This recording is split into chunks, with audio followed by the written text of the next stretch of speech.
Please subscribe my Sanu.com YouTube channel. Sanu.com Sanu.com Sanu.com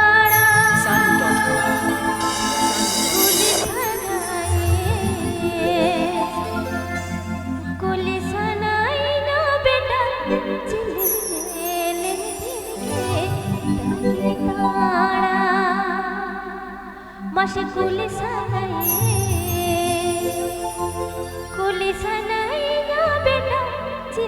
Sanu.com Sanu.com Sanu.com अले कोठी देख बही जो चाला झंडी धारे को निमटे पर पाड़ा अले कोठी देख बही जो चाला झंडी धारे को निमटे पर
Sanu.com Sanu.com Sanu.com Sanu.com